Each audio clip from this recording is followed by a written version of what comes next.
अबेर को फोन कर रहे हैं। मैं सीतापुर की ऐतिहासिक धरती पे आप सभी का इतनी बड़ी संख्या में पहुंचने पर बहुत बहुत धन्यवाद देता हूं। सबसे पहले धन्यवाद देता हूं हमारी माओं का, बहनों का, बच्चियों का, जिनका प्यार आशीर्वाद मुझे हमेशा मिलता रहा। फिर धन्यवाद दूंगा अपने नौजवान साथियों का, छोटे भाइयों का और मेरे हम साथियों का। उन्होंने हमेशा समय समय पे मेरी बात के साथ खड़े होकर एक प्राइमरी स्कूल के हेडमास्टर के बेटे को इस उत्तर प्रदेश और देश में पहचान दिलाने का काम किया। ऐसे भीम आर्मी आजाद समाज पार्टी के सभी नौजवान साथियों का मैं धन्यवाद करता हूं। मैं धन्यवाद करता हूं मुझसे उम्र में बड़े हमारे सम्मानित बुजुर्गों का, बड़े भाइयों का, मीडिया के साथियों का भी, पुलिस के साथियों का भी मैं धन्यवाद करता हूं।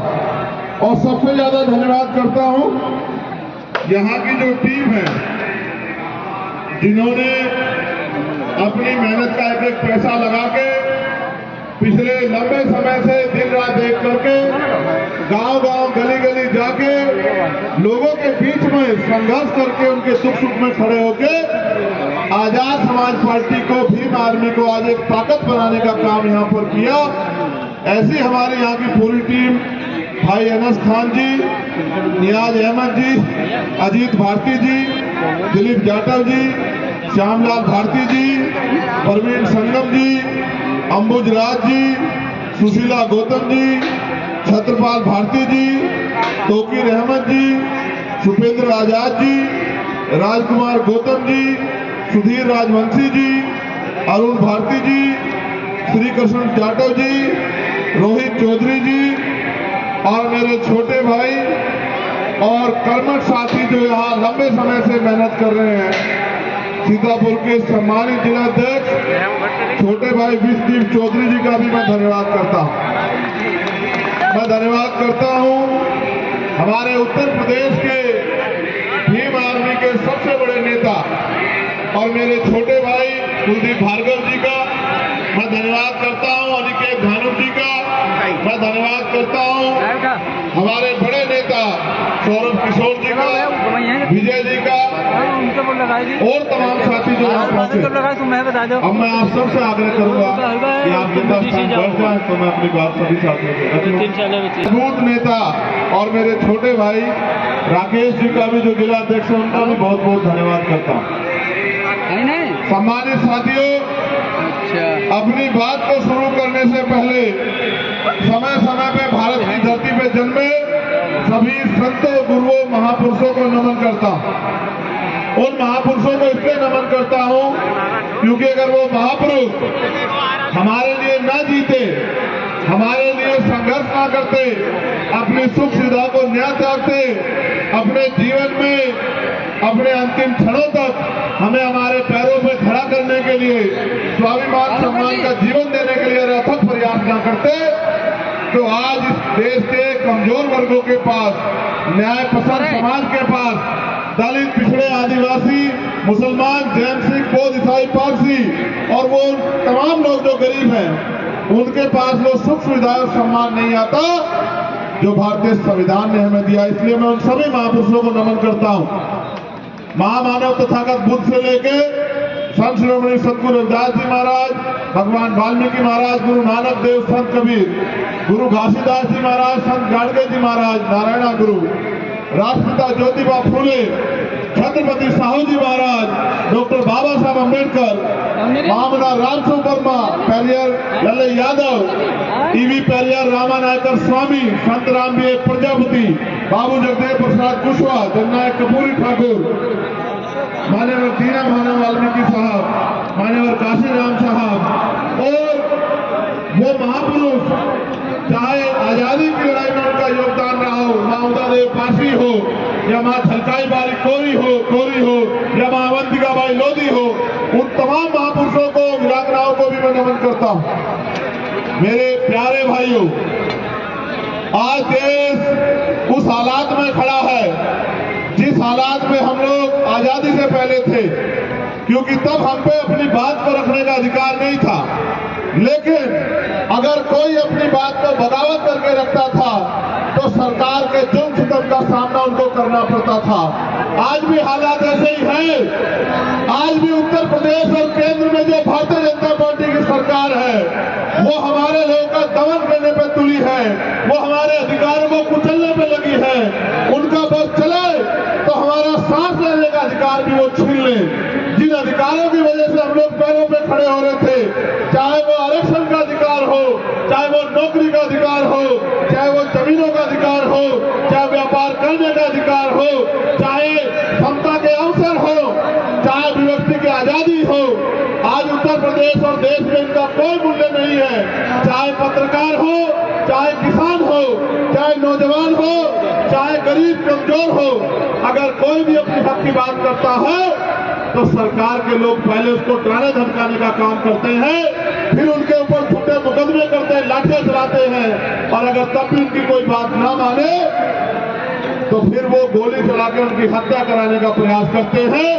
अब से 6 महीने पहले 28 अगस्त के दिन मेरे सीने पे और पीठ पे 4 गोलियां चलाई गई, लेकिन आपके प्यार आशीर्वाद और महापुरुषों के आशीर्वाद की वजह से वो गोलियां मेरा कुछ नहीं बिगाड़ पाई। वो गोलियां भी मेरे लिए फूल साबित हुए और वो गोलियां भी अपनी हिम्मत हार बैठी। शक्ति आपके प्यार की है, ये शक्ति आपके प्यार की है। मेरे प्यारे भाइयों बहनों, नौजवान साथियों, ये देश बुद्ध का देश है, ये देश रविदास जी का देश है, ये देश कबीरदास जी का देश है, और इस देश में समता, समानता, बंधुत्व, भाईचारे का आंदोलन अब से नहीं 2-2000 साल पहले से चल रहा था। मैं इतिहास का भी स्टूडेंट हूं और मैं पढ़ता भी और जानता और वकील भी हूं। मैं समझता हूं कि जिस तरह के हालात हैं, लोगों के मन में निराशा और डर पैदा हो गया है। उनको लगता है कि संविधान खत्म हो जाएगा, उनके मन में डर है कि लोकतंत्र खत्म हो जाएगा, उनके मन में डर है कि गरीब गुलाम बन जाएगा। मैं आपको विश्वास के साथ कहना चाहता हूं, ये भारत है, इस भारत में चंद्रगुप्त मौर्य भी पैदा हुए हैं, इस भारत में सम्राट अशोक भी पैदा हुए हैं, इस भारत में डॉक्टर बाबा साहब अम्बेडकर भी पैदा हुए हैं, और इसी भारत में माननीय काशी राम साहब भी पैदा हुए हैं, और इसी भारत में हम सब लोग भी जन्मे हैं। हम अपने देश को, अपने देश की मिट्टी को, जैसे हम अंग्रेजों के खिलाफ लड़े थे, उसी तरह हम आज की तानाशाही सरकार के खिलाफ लड़के इस गुलामी की बेड़ियों को काटने का काम करेंगे। मेरी बात को आप याद रखना, क्योंकि सर्दी का मौसम है।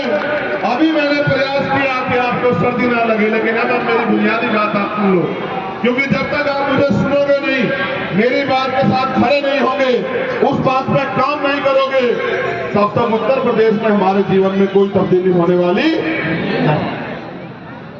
आज हालात ये हैं, महंगाई कमर तोड़ रही है, नौजवान पढ़ा लिखा भाई बहन घर में बेबस आंसू बहा रहे हैं। कोई भर्ती आती है तो पेपर लीक हो जाते हैं, फिर भी अगर किसी तरह से भर्ती आगे बढ़ जाए तो आरक्षण में घोटाला होता है। आप उस सामने हमने देखा 69,000 शिक्षक भर्ती के हमारे भाई बहन, 20,000 पदों पे घोटाला हुआ। घोटाला करने वाले शिक्षा मंत्री को जेल भेजना चाहिए था, उसको जेल भेजने की बजाय उसका फूलों से स्वागत हुआ। और जिन भाइयों बहनों की नौकरी छीन ली गई, वो लखनऊ में इको गार्डन के सामने इस कड़ाकती ठंड में वो आमरण अनशन पे बैठे, उनकी जान पे बनाइए। लेकिन इस निकम्मी, निठल्ली और भ्रष्टाचारी सरकार को, तानाशाही सरकार को एक बार इन दलित पिछड़ों की सुध नहीं आती है।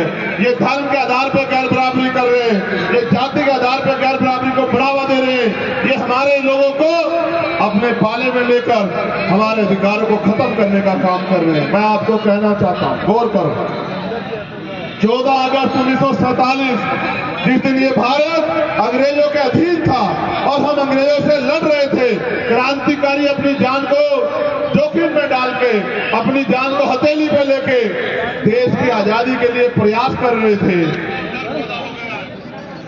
15 अगस्त को जब आजादी मिली तो 14 अगस्त को जिसकी जेब में 1 रुपया था, 15 अगस्त को भी आजादी के बाद उसकी जेब में 1 ही रुपया था।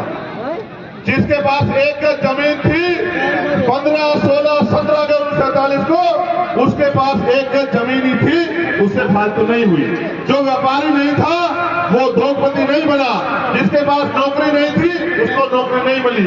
हुआ क्या कि इस देश की सामाजिक व्यवस्था इतनी मजबूत थी, उस व्यवस्था में जो लोग ताकत में थे उन्होंने कभी भी दलित पिछड़े वर्ग के लोगों को अधिकार नहीं लेने दिए। उनको शिक्षा विहीन रखा, उनको अधिकार विहीन रखा, उनको तमाम तरह के साधनों से विहीन रखा। फिर आजादी आई, 26 जनवरी से 1950 को देश का संविधान लागू हुआ और उस संविधान ने कहा कि देश में रहने वाला हर एक व्यक्ति बराबर होगा, चाहे वो किसी जाति का हो, किसी धर्म का हो।